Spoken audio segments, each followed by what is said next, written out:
El primer día de Henry como guardiana, despertó demasiado tarde. Había pasado toda la noche en vela, preocupada por su nueva posición. Se le habían dicho sus tareas, Firea prometió ayudarla con ellas al igual que los aventureros, pero, cada vez que pensaba en la responsabilidad que le habían legado con ese título, le dolía la cabeza.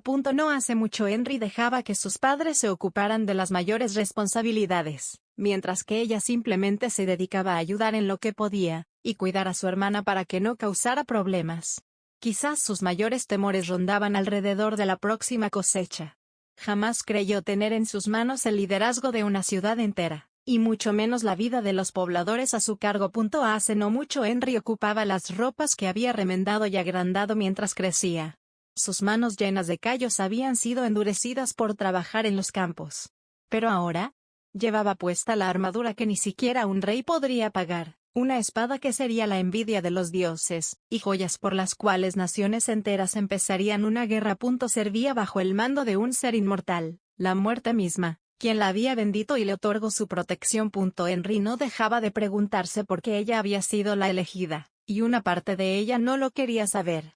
Pero algo en las luces rojas que representaban los ojos de su amo, le decía que no había sido una coincidencia. Como cualquier otro día Henry se despertó, y colocó los tesoros que se quitaba para dormir.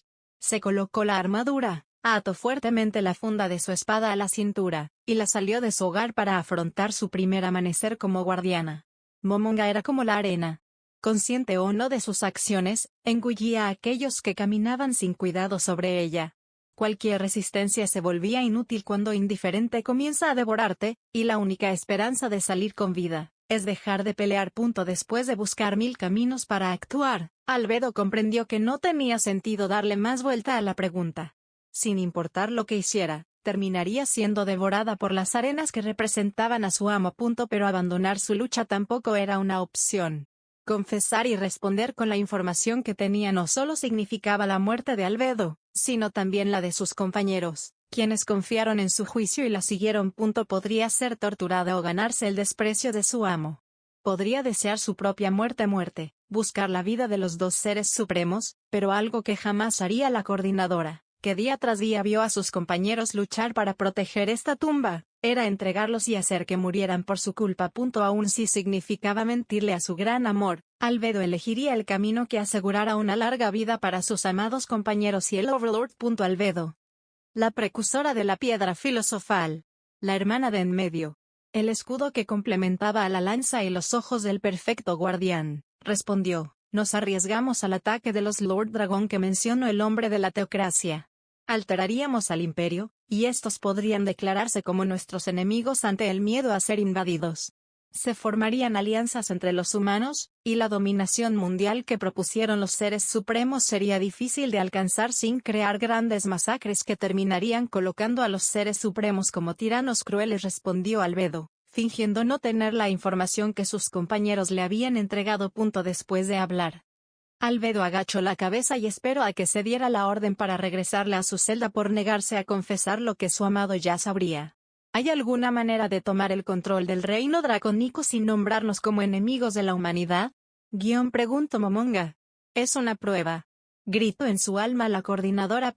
Albedo alzó la mirada. Hacer que Pandora revelara haber copiado a Rubedo fue una manera de decirles que nada había escapado a su mirada. Callarla antes de que ella misma confesara sus pecados, no fue una coincidencia. Esa pregunta sobre invadir el reino dracónico, significó: ¿puedes continuar con esta farsa? Fingir no saber nada, fingir no tener la información que sus compañeros le habían filtrado fue la forma en la que Albedo respondió sí, pero a Momonga no le importaba que continuaran con este plan infantil. ¿O podía ser que solo se lo estuviera imaginando? Existen otras maneras para tomar el control del reino dracónico, pero todas las que se me ocurren deberían ser por medios menos directos. No encuentro la manera de tomar el control de esa nación con una invasión sin hacernos enemigos de los humanos, respondió Albedo a la pregunta que le habían hecho, antes de que notaran que lo estaba pensando demasiado. Entonces dices, que una invasión es imposible. De manera directa lo sería, lo mejor sería montar una farsa, y hacer que uno de los enemigos del Oscurata invada al reino dracónico, y después hacer que nuestras fuerzas contraataquen y actúen como salvadores del reino. De esa manera podríamos llevar a cabo una invasión. Este plan podría funcionar, pero para no correr riesgos antes deberíamos realizar una investigación de la zona, respondió Albedo. Desde la perspectiva de los seres supremos, el reino dracónico no había sido una prioridad, por lo que apenas sí tenían información de ese lugar. La mayoría de la que poseían ahora la habían obtenido de Cahilt y Clementine, y ambos aceptaron ser parte de Nazarick después del encarcelamiento de Albedo. Las palabras de Albedo corroboraron que el plan de Momonga era factible. Demiurge, ¿qué opinas del plan de Albedo?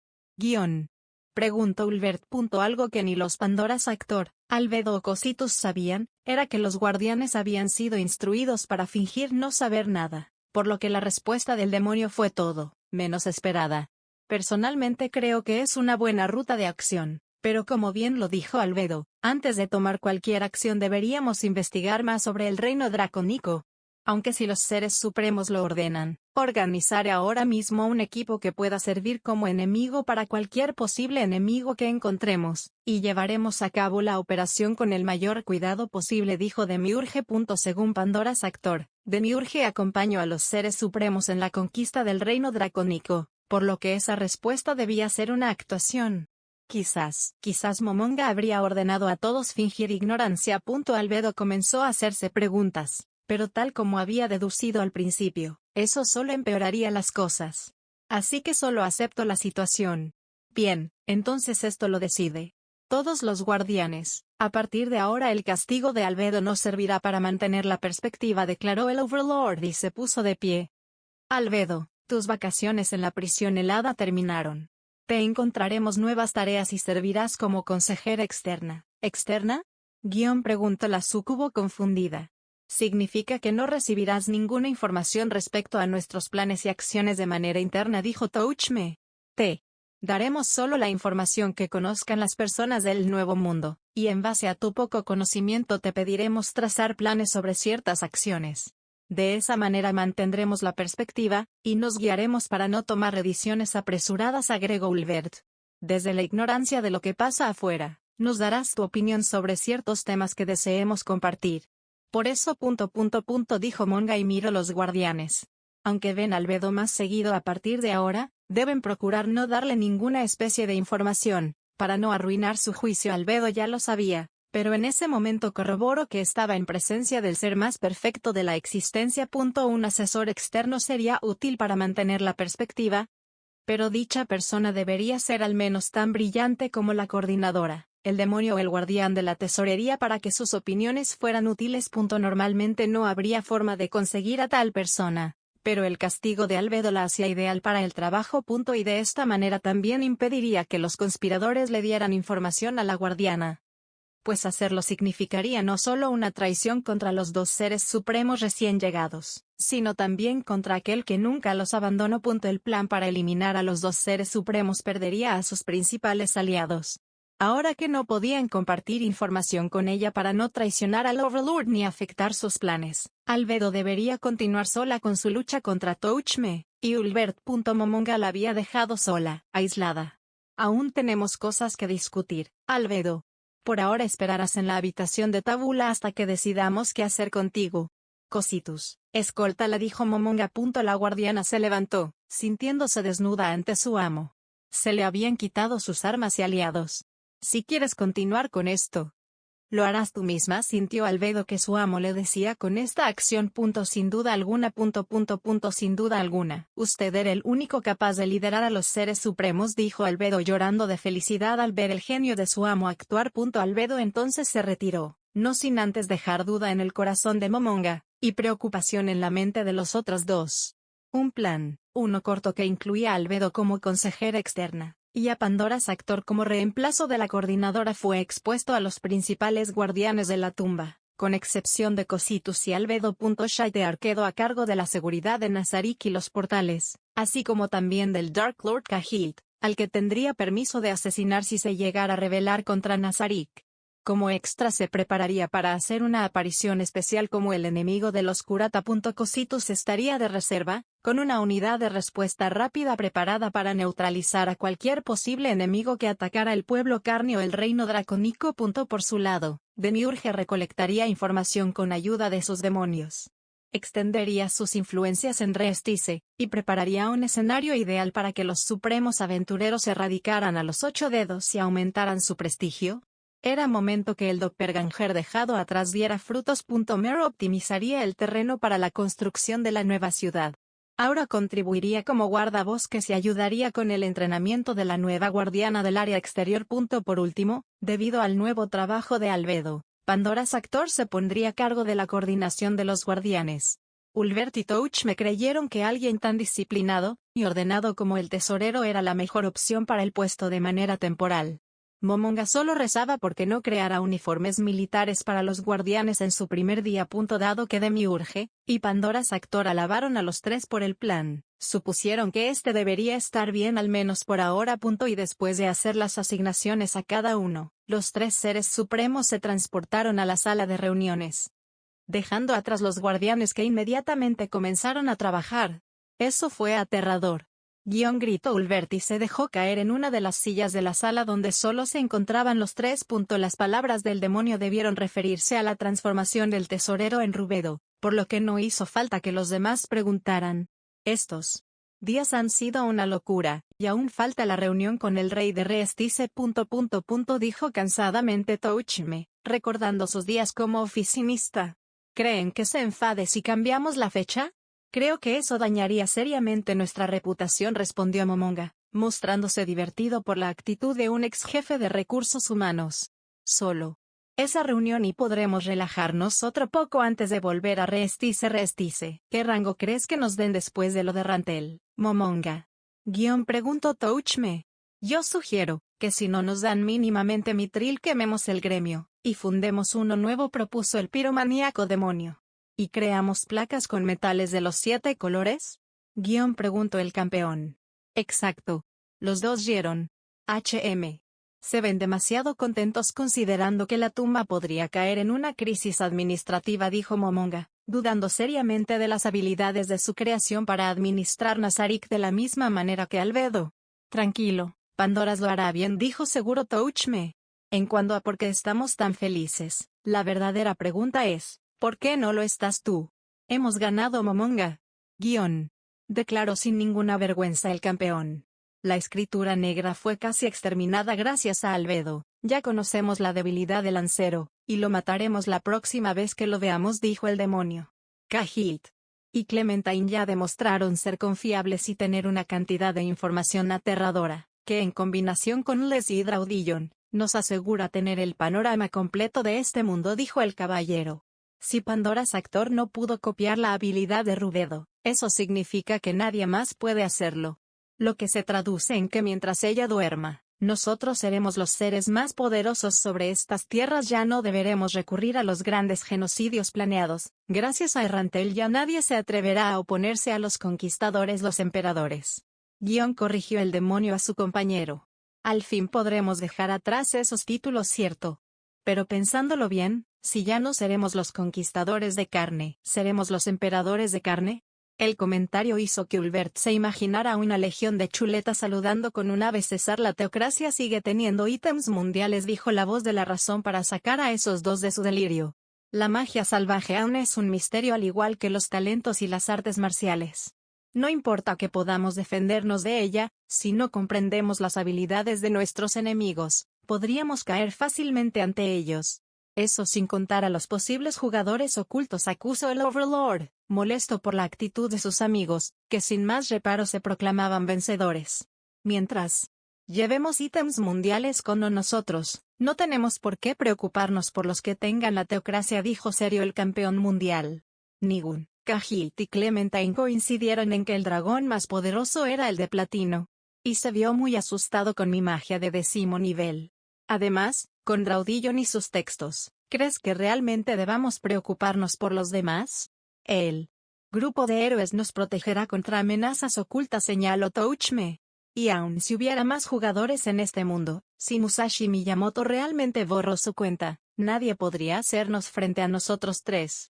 Siendo realistas, con todo el poder de Nazarik combinado, puede que incluso podríamos matar a Rubedo. Entonces, ¿qué tiene de malo proclamarnos vencedores? La lógica de Ulvert y Touchme era la adecuada.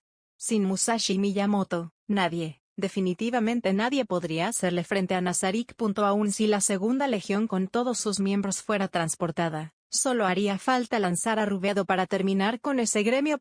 Eran invencibles desde ese punto de vista. Sin Musashi Miyamoto, nada ni nadie podría derrotarlos. Pero aún así, una preocupación crecía en el pecho de Momonga. Sentía que pese a todo, alguien allá afuera sería capaz de plantarles cara. Arrodillada frente a dos tumbas, una mujer rezaba. Espero que hayan tenido razón. Suplicó la reina de las hadas. La teocracia no era un lugar tan interesante.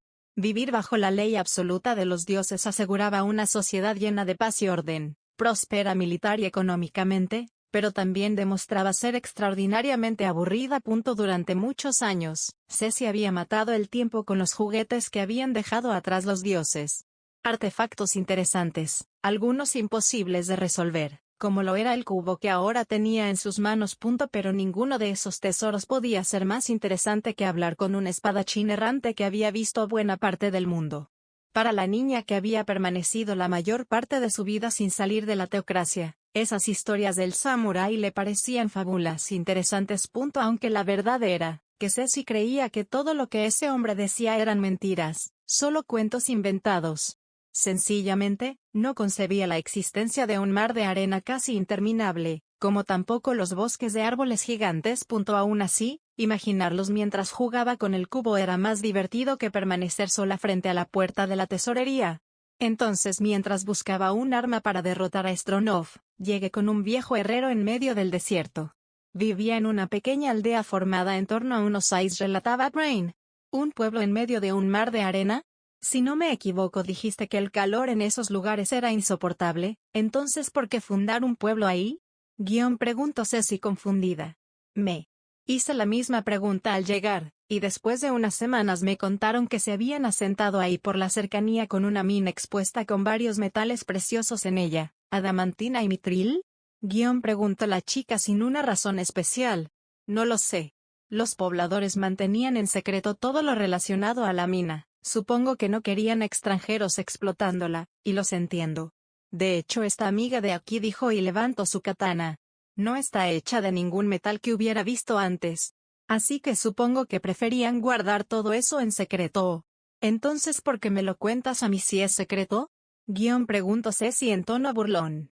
Como diciéndole no te creo nada, pero Brain respondió sin dudar. Ese pueblo se fundó para que los herreros pudieran perfeccionar su arte. Pero lógicamente una espada no sirve de nada sin nadie que la use. Por es que cuando me fui me dijeron que debía mantener en secreto del pueblo si quería obtener una nueva arma en otra ocasión, pero que también debía contarle esta historia a una persona más fuerte que yo, para incitar a ese guerrero a buscar el pueblo por cuenta propia, explicó Brain. No ocultando que aceptaba que Ceci era mucho más poderoso que él. Ceci aplaudió. Es de las mejores hasta ahora. Brain dijo y puso su juguete sobre una mesa que tenía cerca. La mujer se acercó al espadachín sentado en el suelo, y le dijo a pocos centímetros de su cara, ahora tengo que volver a mi guardia. Asegúrate de prepararme una historia igual de buena para mañana, le dijo. Brain no dio respuesta, y solo miró los ojos heterocromáticos de la mujer. Al no recibir reacción alguna, Ceci tomó su guadaña y salió de la habitación de Brain, tan rápido que no se dio cuenta de que había olvidado algo importante. Los tres supremos, después de festejar su casi victoria, y recibir un regaño por parte de Momonga, se sentaron a discutir seriamente sobre un tema que fascinaba a los tres por igual. Entonces, ¿a quiénes sugieren ustedes? Llevarían a cabo una reunión para decidir quiénes formarían el equipo de héroes. El primero en levantar la mano fue Touchme. Antes de comenzar a dar nombres, primero definamos a quienes no podemos incluir por obvias razones, como por ejemplo, preguntó el no muerto. Los aventureros de carne no pueden estar en la unidad si servirán como asistentes para Henry, y la propia Henry no puede participar en el equipo si es la guardiana del área exterior. Necesitamos que los miembros de ese equipo sean descartables, y que no perdamos nada si son capturados o no podemos revivirlos, por lo que Enfirea también está fuera del reclutamiento, dijo Touchme. Entiendo a Henry y sus aventureros, pero ¿por qué Enfirea? ¿Por su talento tan especial? Preguntó Ulbert. En parte es por eso. Pero también si él muere, Leslie no tendrá motivos para seguir jurándonos lealtad, y al ser amigo de Henry podría afectar nuestra relación con ella, dijo el caballero. Tienes un buen punto ahí, dijo Momonga. Entonces ¿estamos de acuerdo en excluirlos a ellos del equipo? Los tres levantaron la mano. La decisión fue unánime. En ese caso, Mfirea, Henry y sus aventureros no pueden participar, declaró el Overlord. Tampoco Kahit debería estar en la unidad, dijo para sorpresa de todos Ulvert. El desgraciado tiene demasiado conocimiento, y su clase como Dark Lord es demasiado rara como para arriesgarnos a perderlo. Tiene razón. Además aceptamos a Kahit por su capacidad para crear hechizos y prometimos ayudarlo en sus investigaciones. Mandarlo a la batalla de esa manera sería una estupidez considerando todo lo que podría lograr, agregó Touchme. Pienso lo mismo. Entonces guardaremos a Kahit en el tercer piso. También sugiero que sus acólitos permanezcan con él. ¿Alguien en contra? No hubo objeción. Kahit quedó descartado. ¿Y Clementine? La chica tiene conocimiento sobre muchas áreas, quizás no tenga tantos como Kahit, pero sigue siendo una fuente de información confiable. Además tiene un talento natural extraño por lo que nos ha dicho. ¿Sería buena idea mandarla a un campo de batalla del que no podrá volver? Dijo Ulvert. Con ella no tenemos otra opción, replicó Momonga. Su nivel de combate es de primera. ¿Viste lo que hizo con solo unas pocas piezas de equipo? No incluirla haría que el equipo de héroes careciera de significado. ¿Entonces la arriesgaremos y la pondremos en el equipo? Preguntó Touchme. Es muy rápida para ser un nivel 40. Si sigue subiendo de nivel, incluso alguien de nivel 100 tendría problemas en alcanzarla, y si le damos un anillo para resistir el tiempo detenido, es poco probable que sea asesinada, señaló Momonga. Si llegan a matarla y le quitan el anillo para resistir eso, podría ser una desventaja a futuro, dijo el demonio, pensando en voz alta. Pero por otro lado, si le damos formas de escapar rápidamente de una batalla perdida, es poco probable que la maten. Desde ese punto de vista, Clementine es ideal para el equipo, pero deberemos aceptar ciertos riesgos y costos. De hecho, creo que sería mejor darle un consumible para negar el tiempo detenido, dijo Touchme. Momonga sintió como si alguien lo apuñalara por la espalda. Los ítems consumibles para resistir las magias de tiempo eran básicamente inútiles cuando conseguías un ítem permanente con este efecto. El problema era que la tesorería tenía muy pocos de esos consumibles, y solo gastar uno dolía profundamente en el corazón coleccionista del Overlord. Sin embargo, al votar, se decidió darle a Clementine ciertos consumibles para negar algunos efectos negativos. De esa manera la mujer y su talento estarían a salvo. Clementine fue aprobada para formar parte del equipo, y Momonga vio con dolor que serían reducidos los números de su amada colección. Bien, ahora el siguiente problema. De todos nuestros subordinados aptos para el combate en el Nuevo Mundo, solo una aprobó para el equipo. Eso significa que deberemos reclutar a personas nuevas, comentó el ex jefe de recursos humanos, Touchme. Tenemos a Celebrate en la bolsa, dijo Ulvert. Podemos negociar con él. A cambio de que se una al equipo, reviviremos a sus compañeras, y si es posible también las uniremos al equipo. Después de todo son un grupo de aventureros adamantina.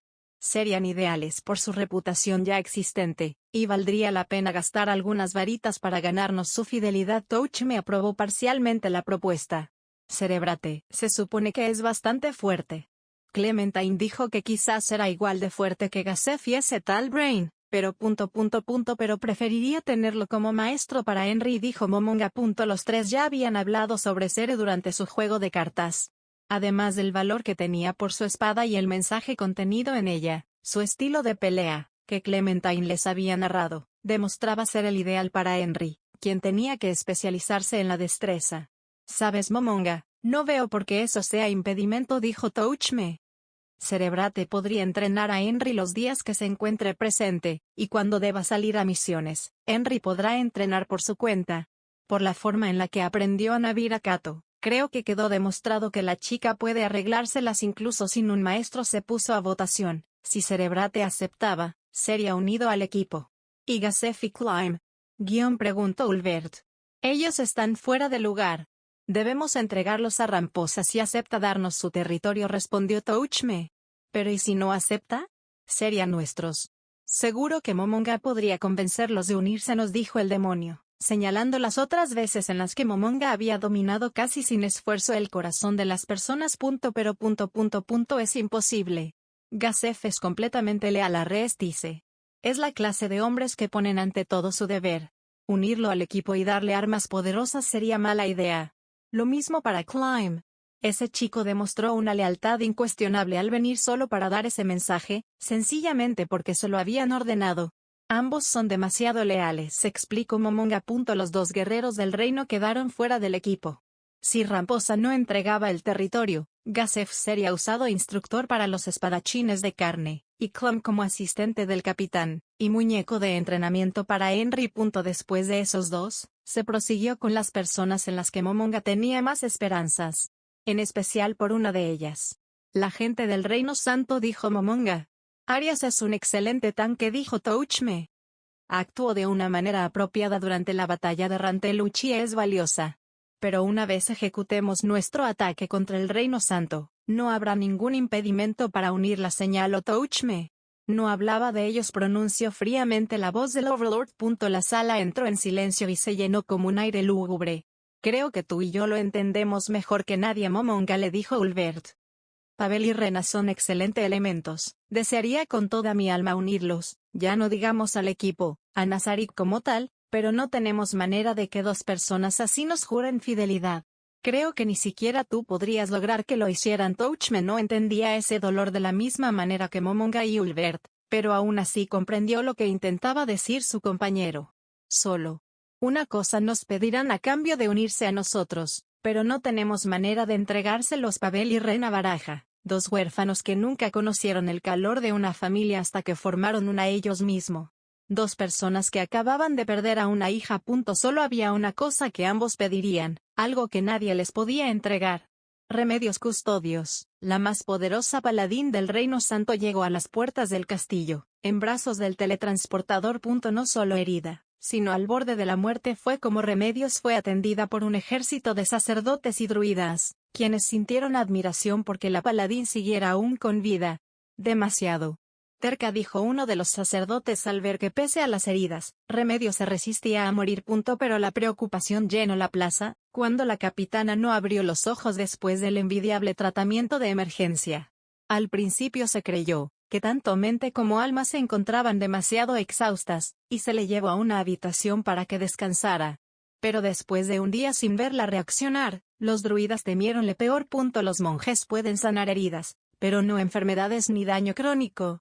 Esos últimos dos son competencia de los druidas, y aunque era difícil marcar cuando un daño reciente se convertía en crónico, parecía ser que los múltiples golpes en la cabeza de Remedios habían afectado seriamente a la guerrera.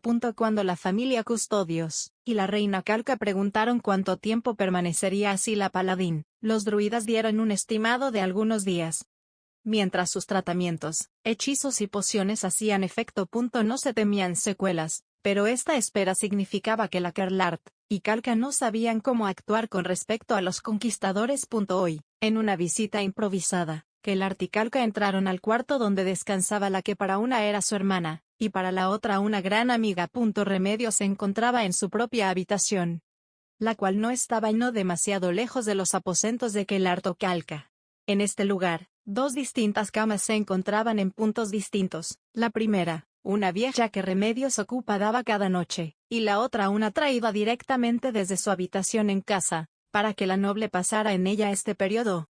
Además, en esta habitación que normalmente se encontraba casi completamente vacía la mayor parte del tiempo, ahora se guardaban lo que parecía ser una boticaria. Una gran variedad de caras pociones llenaban algunas mesas puestas en la habitación, por si acaso Remedios presentara alguna complicación. Pavel seguramente enfurecería al ver algunas botellas aquí, pues al menos 17 de las pociones habían sido el resultado de los esfuerzos de Pavel por salvar a su hija durante su primer año de vida. Y ahora eran ocupadas para tratar a la mujer que había causado su muerte. Dos enfermeras, fieles siervas de la familia Custodios, eran quienes cuidaban a la paladina, por orden de los padres de Remedios. Ambas mujeres se levantaron y saludaron a las dos que entraron a la habitación. Su Alteza, su Santidad, dijeron ambas y se inclinaron. Necesitamos Un momento en privado con mi hermana dijo Kellard. Por tratarse no solo de la suma sacerdotisa, sino la actual cabecilla de la familia Custodios. Las fieles enfermeras salieron de la habitación sin protestar. Una vez se cerró la puerta, Kellard arrojó un hechizo de silencio sobre la misma y otro de cerradura.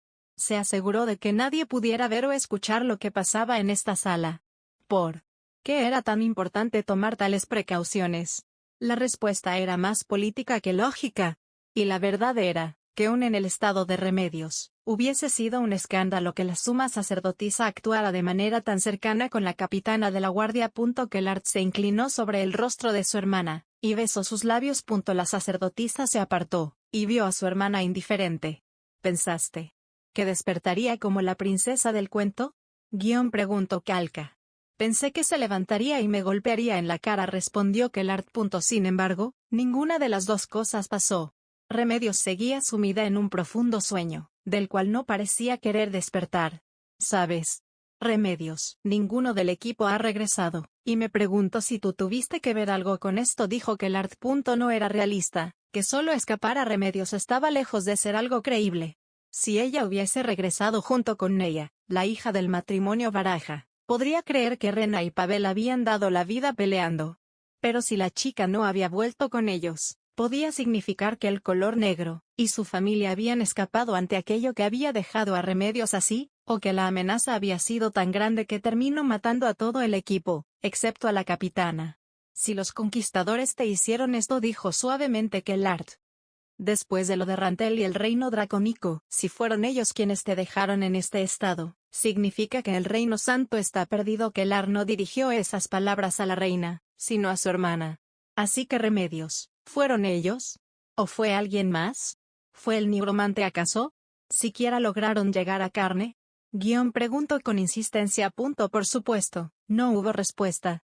Tenías razón, no debimos enviarla sola, dijo Kellard furiosa al ver el lamentable estado de su hermana mayor. Sabiendo que la puerta estaba cerrada, segura de que nadie podría verlas, Calca se acercó a su compañera y le abrazó por la espalda. No teníamos opción. Tú misma lo dijiste, le dijo con ternura para aliviar su corazón. Lo que más temo es que hayan sido los conquistadores quienes la hayan dejado así, le respondió a la reina, y puso sus manos sobre las de ella.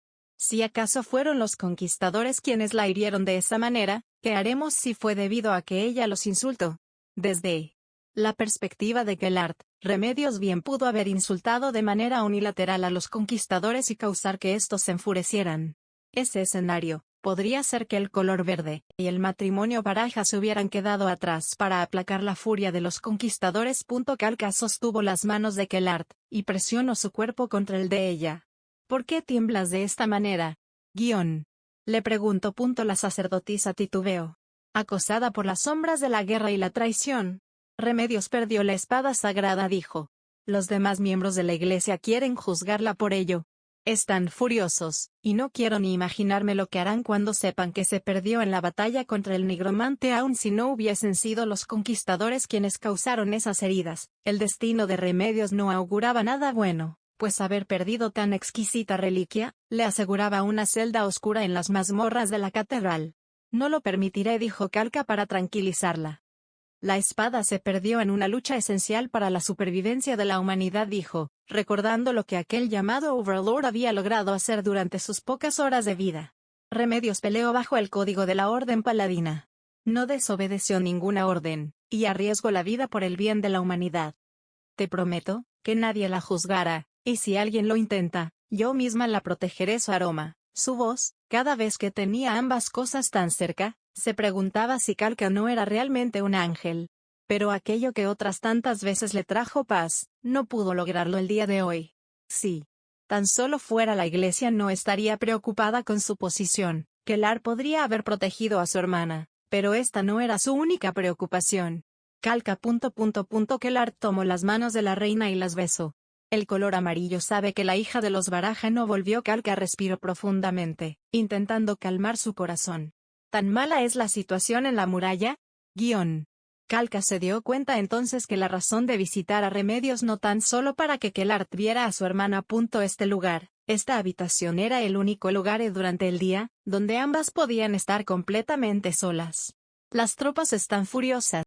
Alguien les filtró que en ella acompañó al grupo en la misión. Los conspiradores del reino aprovecharon la situación para que los soldados de la muralla mostraran su lealtad al color negro. Aquellos hombres que defendían al reino de los demi-humanos, no tenían su fidelidad puesta en una reina lejana que les miraba desde su como trono. Sin aquellos hombres que los guiaban a la victoria, y aseguraban su supervivencia. Y nadie contribuía más a esas dos causas que el color negro.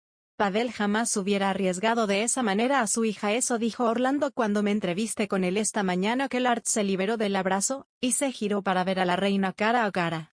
Le sonrió. El color amarillo pide la cabeza de mi hermana si la hija de los Baraja no regresa con vida. Nota del autor. Orlando Campano era el color amigo de Pavel en la muralla. En la novela original la suma sacerdotisa comenzó a llorar. Calca abrazó a su amiga. Comprendía lo que ésta temía tanto. Y es que sin ella realmente hubiese muerto, si la amada hija del color negro hubiese perdido la vida a causa de las malas decisiones de Remedios, entonces una revuelta era inevitable. Y Remedios sería el objetivo de los enfurecidos oficiales. El color negro, famoso no solo por su poder, sino además por su cruzada para salvar la vida de su hija, tenía una reputación intachable, y una popularidad peligrosa para un líder militar. Para fortuna de la realeza, y desgracia de los conspiradores. Las aspiraciones del arquero no iban más allá de defender el país donde quería que creciera su hija. Pero si él mismo hubiese muerto, y también su amada hija, todo el amor que se sentía por los Baraja, se convertiría en un odio contra la familia Custodios. Calca frotó la espalda de Kellard para reconfortarla. Enviaré una carta al gremio de aventureros de Reestice. Que envíen a alguien para buscarla, dijo intentando sonar positiva. Además, no es probable que muriera, y aunque lo hubiera hecho, ¿qué acaso no podemos traerla de vuelta? Kellard se tranquilizó un poco por las dulces palabras de su reina. ¿Y qué le diré a mis padres si son los conquistadores quienes exigen su cabeza? Calca abrió sus ojos con sorpresa y miedo al escuchar las palabras de Kellard. Comprendía lo que quería decir. Sin importar qué hicieran, sin importar qué pasara, por una u otra razón, todo apuntaba en la misma dirección. Si al despertar, Remedios no tenía buenas noticias, estaría condenada en su desesperación, en su deseo por encontrar la calma para las siguientes horas. Kellard se entregó a lo único que le traía verdadera paz y felicidad a su corazón en sus peores días. Calca lo notó, y de inmediato colocó su mano en medio, para evitar que sus labios y los de Kellard se tocaran. Sabes que no podemos hacerlo de día, que la La voz de Calca se cortó, por acción de Kellard, quien al no poder conseguir el beso que buscaban. Detente. Dijo débilmente. Por favor, lo necesito, suplicó desesperada la sacerdotisa. En la noche, espérala. No. Las manos de la reina bajaron por el ataque de la sacerdotisa.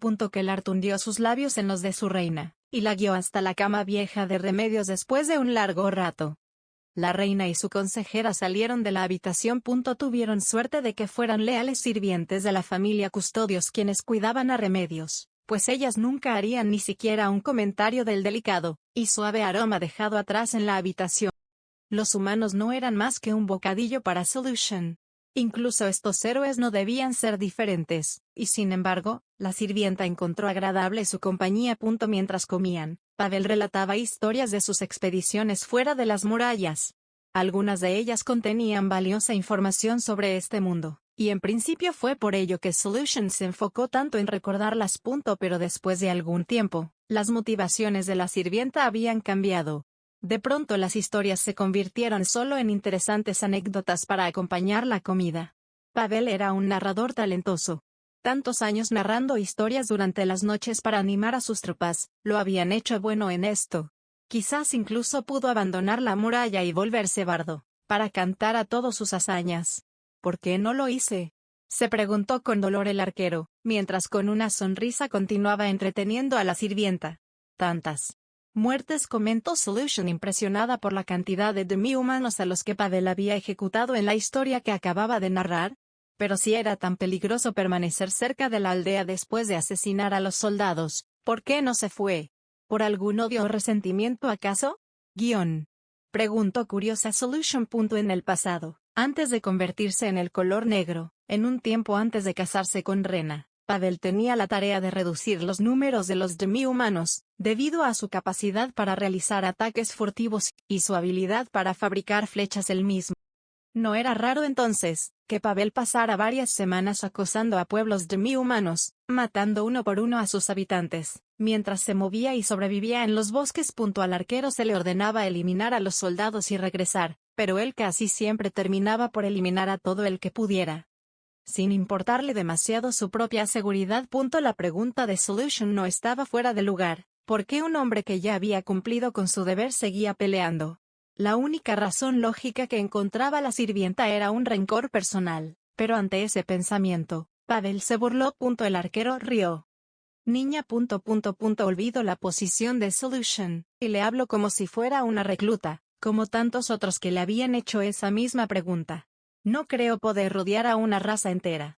Incluso creo que solo un idiota podría hacer tal cosa. Declaró. Solo mírate a ti, dijo, y señaló su naturaleza como una slime. Si yo odiara a los demi-humanos y heteromorfos, no hubiera ofrecido que nos acompañaras en nuestro pequeño desayuno. No, dijo negando con la cabeza. No necesito odiar a mis enemigos para actuar como lo hacía. Entonces Solution pudo sentir respeto por este hombre. La sirvienta entendió que Pavel lo hacía por lealtad a su reino. Y cualquiera que pudiera mostrar esa devoción hacia su hogar, tendría el reconocimiento de la slime. Pero de nuevo, la sirvienta se equivocó. Si dejas vivos a 2 adolescentes demi-humanos, dentro de 1 año se convertirán en 3. En 2 años tendrás a 4. Cada infante demi-humano asesinado es un enemigo menos en el futuro. Cada anciano erradicado es uno que no se unirá a un consejo, dijo Rena casualmente, explicando la lógica de su esposo. Y aunque no compartía los métodos cobardes de Pavel, sí respetaba sus resultados. Si dejó vivos a los civiles, en 5 años crecerán los niños y serán entrenados como soldados.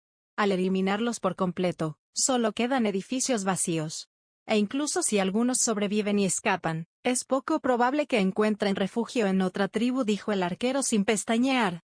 Entiendo, creo que es una buena manera de eliminar a un enemigo de forma definitiva, comentó la sirvienta, compartiendo el pensamiento del arquero. Cuando no puedes hacer tan fuerte como para intimidar al enemigo solo con tu presencia, es todo lo que puedes hacer para terminar una guerra que empieza por el hambre, y tiene como fin la supervivencia, dijo Pavel, señalando claramente a los amos de Solution. La sirvienta sonrió, tan ampliamente que su boca se desfiguró, y mostró parte de su naturaleza heteromorfa con ese gesto aterrador. Un método al alcance de los seres supremos, dijo con alegría. Pavel miró alegremente el tétrico rostro de la sirvienta, y sin darse cuenta, comenzó a llorar. Desde el interior de su celda, y para alejar su mente de su reciente pérdida, Celebrate preguntaba a Gassef sobre lo que había pasado desde que fue capturado. El capitán, sin revelar nada importante sobre sus captores, narró cómo había pasado sus días, la mayor parte del tiempo entrenando a la campeona de carne.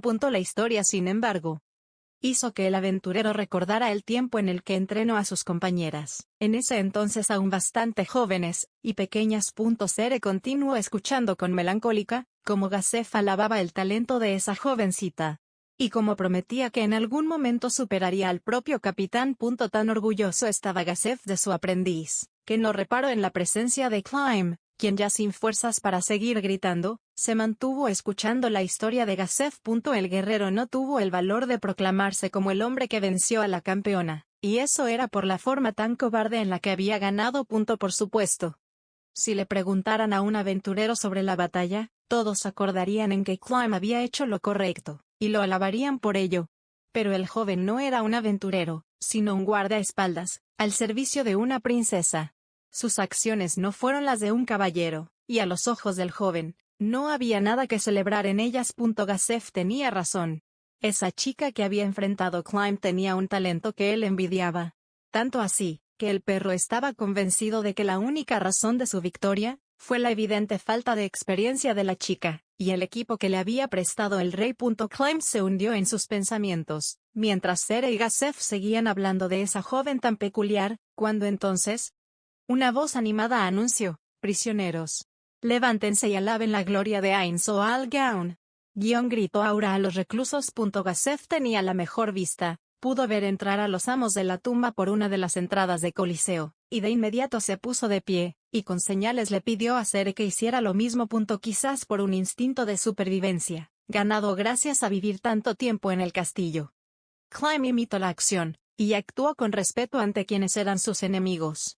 A estas alturas al chico no le importaba tener que besar los pies de estos seres, si con ello podía volver al lado de Renner. Debió sentirse afortunado, al haber liberado toda su ira y frustración antes. Pues solo así pudo mostrarse de nuevo como un buen perro ante aquel que amenazaba la integridad de su ama. Momonga y sus compañeros tenía por objetivo venir aquí por Cerebrate, pero el Overlord cambió su plan, y primero visitó la celda del joven que derrotó a Henry. Clym vio como el hechicero negro se acercaba a los barrotes de su celda. Es un placer conocerlo, Ainsdono dijo, sin inclinarse el perro, pero mostrándose aún así respetuoso con el que era el enemigo del reino. Me informaron que estuviste algo inquieto durante tus primeras horas, y también que no has comido en el mundo de Momonga. Los prisioneros de guerra debían ser tratados con respeto, y el Overlord eligió hacer lo mismo con el hombre que tantas cosas le había enseñado a Henry al derrotarla. Se sentiría mal, y ofendido, si al salir de su celda para ser entregado al reino, este estuviera débil y desnutrido. Entregar a un prisionero en tal estado, afectaría su reputación y la de la tumba. Es difícil comer o estar tranquilo cuando no sé lo que pasa allá afuera. Ainsdono. Como podrá imaginarse, me mantengo preocupado por la seguridad de mi nación, mintió Clym, pues lo único que le importaba era su ama. Ains extendió sus manos. No. Lo sabes porque te encerramos antes de que matáramos al nigromante que atacó a Errantel, dijo el Overlord. Clym recordó el caos de la ciudad. Significaba entonces que ese había sido el enemigo que atacó a Errantel, y por el cual partieron las rosas azules. Por tu expresión veo que no estabas enterado de la situación.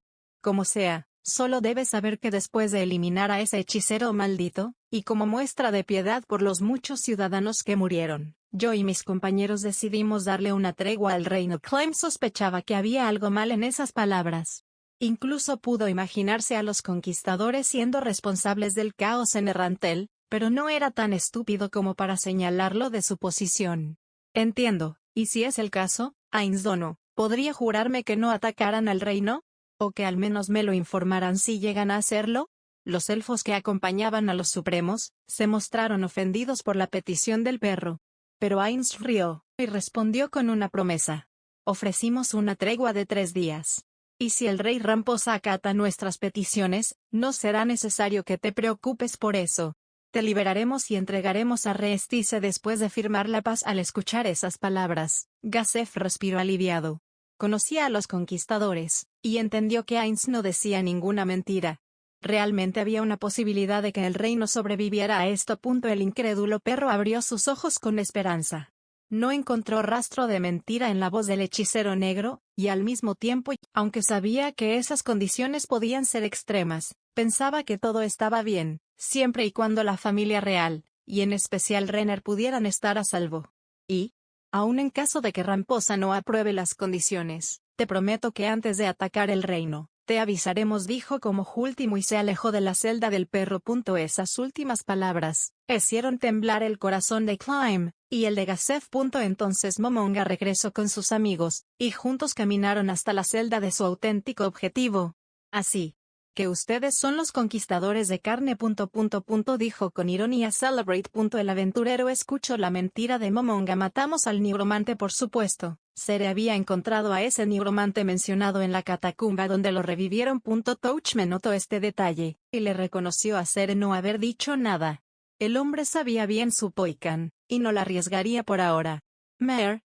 Necesitamos privacidad, dijo Momonga suavemente, y en pocos segundos el druida lanzó un hechizo somnífero sobre aquellos 2. Cere había pasado la primera prueba que Touch me planteó. Ya no era necesario que los otros 2 estuvieran conscientes. Cuando te encontramos en el campo, Draudillon reconoció tu espada, y busco desesperadamente tu cadáver, dijo Ulbert, para ablandar las defensas de Cere. Te encontramos muerto, sobre las cabezas de unas mujeres. Lamentablemente, no conseguimos encontrar sus cuerpos por ninguna parte, dijo Touchme con pena por lo jóvenes de las chicas.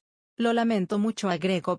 Cere se mordió la lengua, y enterró sus uñas fuertemente en sus piernas para intentar calmar su dolor, y no llorar frente a sus captores. El aventurero mostró entonces no solo un gran autocontrol, sino además un gran amor por aquellas mujeres, pues al final eso no fue suficiente su voluntad, y las lágrimas desbordaron sus ojos. Y sin embargo, aunque visiblemente el corazón se le estaba cayendo a pedazos, Cere no perdió la calma e intentó mantenerse magnánimo frente a los conquistadores. Al ver que el aventurero estaba lo suficientemente tranquilo, Momonga ordenó a Aura abrir la puerta de la celda. Una vez la reja se apartó de en medio, Momonga entró a la celda. Se las comió un demi-humano. Un hombre león, dijo Cere cuando tuvo a Momonga enfrente. Esos malditos tienen una quijada poderosa, seguramente también comieron sus huesos, por lo abultado de sus barrigas, dijo destrozado el aventurero y sonrió. No tenían que decírmelo. Cuando vi sus cabezas en manos de esos malditos lo entendí. Murieron para siempre. El aventurero tenía razón. La falta de un cuerpo impedía la resurrección. Un cuerpo en malas condiciones solo daría como resultado un no muerto. Eso se sabía bien, y por eso la muerte aún era un enemigo poderoso, incluso entre aquellos que habían aprendido a luchar contra la muerte y conocían los hechizos de resurrección. Así, ¡qué grandes conquistadores! Si lo que recuerdo es cierto, y esas niñas no mentían, les agradezco haber salvado al reino Hydraudion, pero se lo echo en cara. ¿Por qué trajeron a la vida a un hombre que ya no tiene nada más que hacer en este mundo? Gritó furioso Cere. Hoy es tu día de suerte, dijo Ulbert sin consideración por el dolor de Cere. Khajiit y Clementine. Dos seres que habían sido una bendición para la tumba. El ahora Dark Lord abrió nuevas posibilidades, algunas que Momonga recordaba bien. Ese momento, cuando el nigromante revivió y transformó a su acólito, convenció a los conquistadores de que la resurrección de aquellas mujeres no era un problema, pues Khajiit tenía la capacidad para restaurar cadáveres, tal como lo había mostrado en Errantel. Podemos revivirlas, dijo Momonga. El aventurero, molesto, dolido, miró al hechicero con desprecio. No. Tienen derecho. Aun si ayudaron a mi nación, no tienen el derecho a jugar así con las esperanzas de un hombre. Dijo desesperado Cere. Pero entonces Momonga dirigió su mano a la máscara que ocultaba su verdadera naturaleza. Cere tembló, al ver a la muerte encarnada frente a él. Podemos revivirlas, dijo aquella muerte. Los ojos de aquella criatura eran un fuego rojo, que brillaba con la intensidad de la vida. Y a espaldas de la criatura, se mostraba un aura que expresaba la profundidad de la muerte. Ya las palabras no parecían mentiras. Si aceptas un trato, lo haremos. Te las regresaremos. Dijo la muerte al aventurero. Mi alma, mi fuerza, mi vida, todas me las arrancaron cuando les quitaron la vida. Dijo con pesadez el humano. Devuélvamelas, déjenme vivir a su lado, y esas mismas cosas que perdí cuando murieron, les pertenecerán. Momonga no se había equivocado en venir primero por él. Ceci se encontraba aburrida frente a la puerta de la tesorería. Solo habían pasado unas horas desde que comenzó su guardia, pero la paciencia de la chica comenzó a agotarse. Ella se plantó entrar a la bóveda por algunos juguetes, pero por lo que le habían dicho, ahora mismo estaba rotundamente prohibido abrir las puertas, debido a la paranoia que había nacido en los cardenales después de la conquista del reino dracónico. Así que entrar solo para robar juguetes no era algo que Ceci pudiera hacer en estos momentos si deseaba evitar un largo sermón de los cardenales. Fue entonces cuando a la chica se le ocurrió intentar resolver su cubo por millonésima vez. Aquel artefacto único era de las pocas cosas que aún representaban un reto para ella, así que podría matar algunas horas intentando resolverlo. Pero cuando rebuscó entre sus ropas no encontró su rompecabezas. La mesa, pensó internamente al recordar que lo había dejado en el cuarto de Brain cuando tomó su guadaña. La mujer abandonó su puesto, y caminó tranquilamente hasta el cuarto de Brain. Entró como siempre, sin tocar la puerta, esperando encontrar al guerrero en una situación incómoda o divertida, pero solo fue recibida con la nada. Brain no estaba en su habitación, pero debido a que no se había sonado ninguna alarma, era poco probable que hubiese escapado. Por tanto, Ceci ignoró la ausencia del espadachín, y se dirigió a la mesa para tomar su rompecabezas, pero cuando lo tomó, del mismo lugar donde lo había abandonado, el arma definitiva de la humanidad contuvo la respiración. Ceci debió tallarse los ojos, salir del lúgubre cuarto y rascar los cuadros del cubo para asegurarse de que no hubiese sido pintado de nuevo. Después de asegurarse de que no se hubiera hecho trompa, Cecy corrió por los corredores del templo en busca del espadachín. Algo inaudito había tenido lugar frente a sus ojos. Otro más. Había logrado obtener acceso a la tesorería. En medio de la oscuridad se me hizo una pregunta. ¿Cómo se siente morir?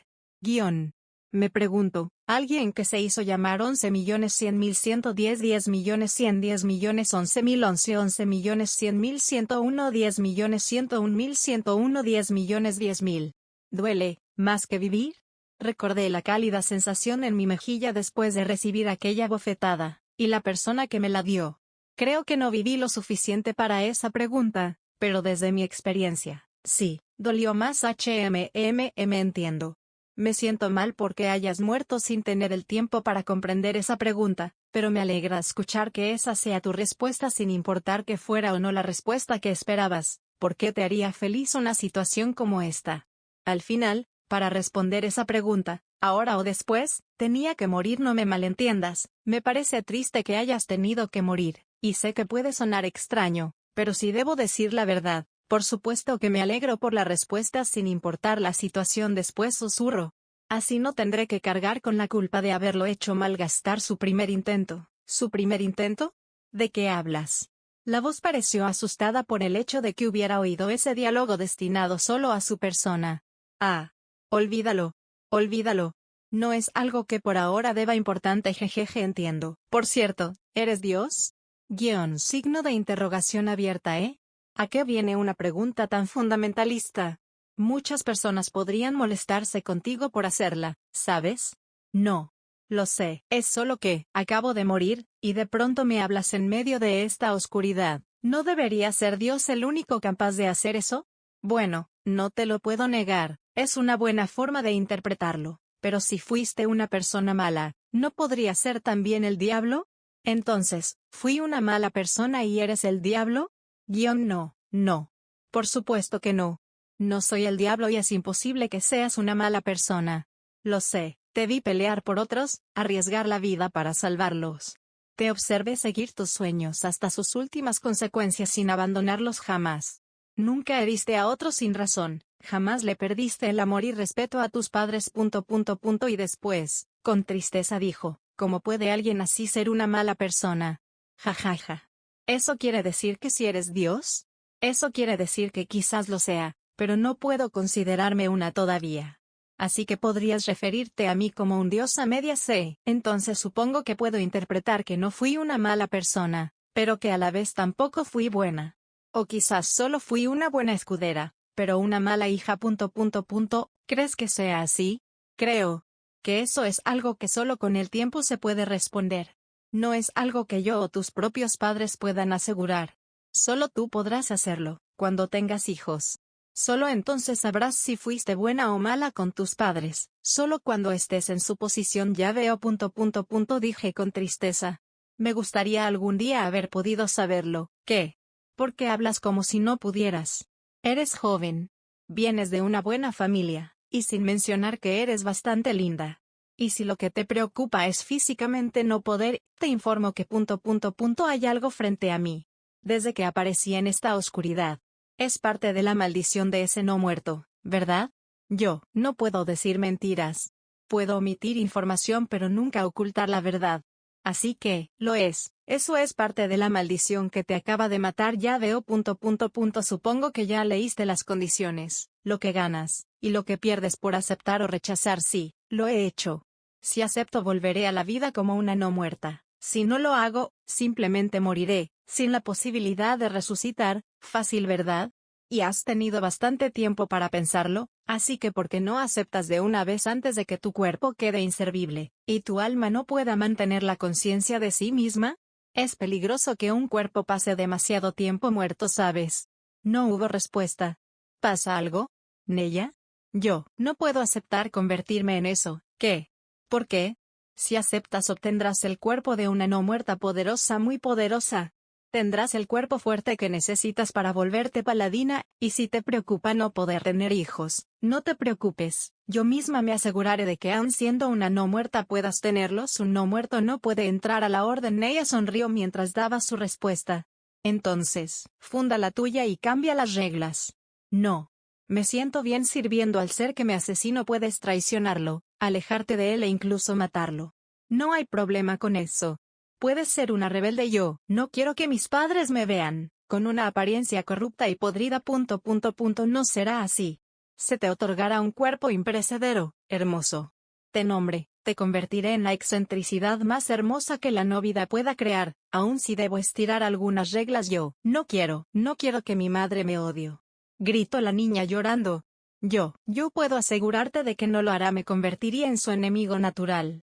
Sería su deber terminar con mi vida. Puede que papá se interponga y ambos terminen peleando. No quiero eso. Esa mujer, te lo repito, esa mujer, aun si su pequeña fuera el demonio encarnado, jamás podría odiar al fruto de su vientre. Nunca podría odiarte. Perdón, pero no puedo hacerles esto.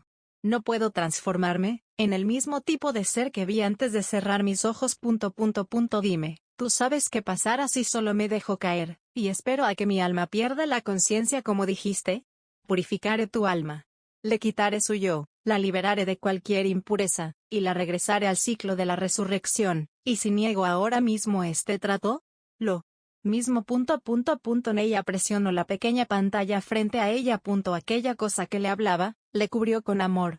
Esto, de alguna manera me trae recuerdos.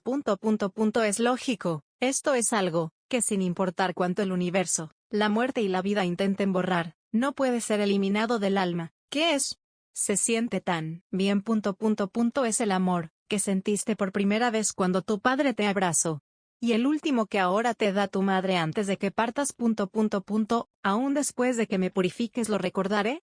Tu alma lo hará. Eso es bueno. Me gustaría algún día volver a sentirlo 1000 veces más. Yo también lo espero. Que en tu siguiente vida puedas volver a sentir ese amor cubriendo tu cuerpo. Neya. 5 minutos después de que su cuerpo muriera, Neya no había tomado su decisión, y un ser más allá de la comprensión intercedió, intentando hacer que la joven aceptara. Pero Neya lo negó. Ese día su alma fue purificada y regresada al todo. Ese día, Neya Baraja desapareció. Pocas horas antes de que aparecieran los primeros destellos del alba, un grupo pequeño se infiltró en un área secreta de la muralla. Una puerta escondida con magia, creada específicamente para escapes y contrabando para la corona. El grupo recién llegado se encontró dentro de esta jarea con lo que quedaba de las rosas azules. ¿Entonces era cierto? ¿No pudiste revivirlas? Preguntó de manera sarcástica Kyrie, una sacerdotisa de ropajes blancos y rojos, miembro de Red Drop y adoradora de un dios extranjero. Se veía a primera vista como una miko japonesa. El insulto fue dirigido a la única persona dentro del reino capaz de traer a otros de la muerte. Pero Lakius no dignificó aquella pregunta con una respuesta. Entonces Gagara Nitya, Lamentable, expresó con decepción el espadachín Luisenberg al aceptar que jamás podría tener su ansiado deseo con la que se rumoraba. Era la mujer físicamente más poderosa del reino. De nuevo, las mujeres permanecieron en silencio, ignorando cada palabra que provenía de los veteranos aventureros de Red Drop. La hechicera de su equipo se acercó a Evileye. Rigrit. Te pidió que las cuidaras. Dijo Seikano, la hermana mayor de Kyrie, y descendiente de un antiguo dios. Prometiste hacerlo, creíste poder lograrlo. Abriste tu corazón y te encariñaste de ellas aun cuando juraste jamás volver a hacer. Pero mírate aquí sentada, viva, mientras que ellas dos están muertas. Los compañeros de Seikano miraron a su hechicera de cabello negro, con los mismos ropajes de Miko que su hermana. Seikano se había excedido. Los otros dos pudieron escupir en la cara de las rosas y eso sería correcto. Podrían burlarse de quienes murieron e incluso sería gracioso. Pero atribuir la culpa de la muerte de esas dos a una persona que seguramente salió medio muerta del campo de batalla defendiendo a la sobrina de Asut, era excesivo. Evileye volteó a ver a la hechicera sagrada. Cristal. Secret Exor. Esperen por favor. Antes de que las dos inhumanas acabaran con la vida de la otra en el instante, tal como se habían prometido hacerlo en el pasado, una voz dulce las detuvo. No hizo falta decir su nombre, no hicieron falta las presentaciones o intercambiar nombre con la persona que evitó que las dos poderosas mujeres se mataran entre ellas. Aunque Red Drop jamás había hablado directamente con la princesa, sí lo habían hecho con los dos hombres que la acompañaban. Renner había llegado al lugar junto con Riven y Sanak. Sin embargo, el rey no se veía por ningún lado. De hecho, aún faltarían al menos 10 minutos para que éste se presentara, por lo que era posible que la razón por la que los presentes fueron situados 20 minutos antes de la partida, era debido a estos tres. Mi padre llegara en no mucho tiempo, dijo Sanak, demostrando que el pensamiento de los aventureros había sido correcto. Por eso, por favor, en el poco tiempo que tenemos escuchen lo que mi hermana tiene que decir. No estamos de humor para discursos de motivación. Seikano, molesta por no haberle permitido exterminar uno de los más grandes males del mundo. Solo para que una tierna princesa les diera su bendición antes de partir a la batalla. Esto es todo lo que pudimos reunir, dijo Raeven. La información era un bien valioso, y no fueron pocas las veces que Raeven había comerciado con ella. Así que todos guardaron silencio y escucharon lo que la encargada de dar la información tenía que decir. Los conquistadores de carne pueden usar magia de nivel superior al 8, dijo Renner con toda seguridad. Aunque esas palabras causaron dolor en el corazón de las hechiceras, no era algo que no hubiera deducido ya por los acontecimientos en Errantel. Las dos incluso sospechaban que esa respuesta había venido del gremio de hechiceros, quienes habían tenido un debate de más de 24 horas al respecto. Pero entonces vino una información que era menos conocida. La primera unidad de respuesta y defensa del pueblo carne son un grupo de aventureros de alto rango contratados por la familia de farmacéuticos Bareare. Parece ser que el nieto de la Leslie Bareare estaba enamorado de una chica de ese pueblo, y después de enterarse de que éste sería atacado por las tropas de Gasef, los contrató para salvarla y escapar al Imperio Baarut, debido a una relación de amistad e intelectual con el mago de la corte imperial Floder Paradaine. Pero el equipo de aventureros fue vencido y capturado por los conquistadores. Presumiblemente para no ser asesinados terminaron al servicio de los mismos. Sus nombres y rango exacto son por ahora desconocidos, gracias a la matanza en Errantel, y la destrucción de un buen número de registros por parte de Pluto Ainsach, líder del gremio de aventureros en Errantel, quien hizo ese favor a los aventureros que eran viejos conocidos suyos. Todo esto antes del ataque del nigromante. Un silencio se formó entre los aventureros, no de duda, sino de sorpresa. Esta información es vital, continuó hablando Renner. Porque algunos de nuestros soldados aseguran que la campeona del pueblo carne se llevó en brazos a un jovencito de cabello castaño con corte de hongo, que presumiblemente se trataba de Enfirea Bareare, persona que contrató a los aventureros. ¿Por qué es esto importante?, preguntó uno de los presentes. ¿Por qué? Sospecho que la campeona del pueblo carne y la amada de Enfirea Bareare son la misma persona, respondió Renner. Una declaración atrevida que los aventureros no tardaron en cuestionar. ¿Cómo sabía eso? Enfirea Bareare fue al pueblo en busca de la chica que amaba a Claro, la princesa. Eso quiere decir que mientras los conquistadores y la campeona estaban enfrentando al ejército, él tuvo la oportunidad de escapar, o al menos intentarlo. Entonces, ¿por qué corrió hacia la entrada del pueblo donde los conquistadores y la campeona esperaba? Según los informes, la campeona tiene la misma edad que Enfirea Bareare, por lo que la conclusión es bastante lógica. Pero eso quiere decir que Renner no dejó que le arrebataran la palabra.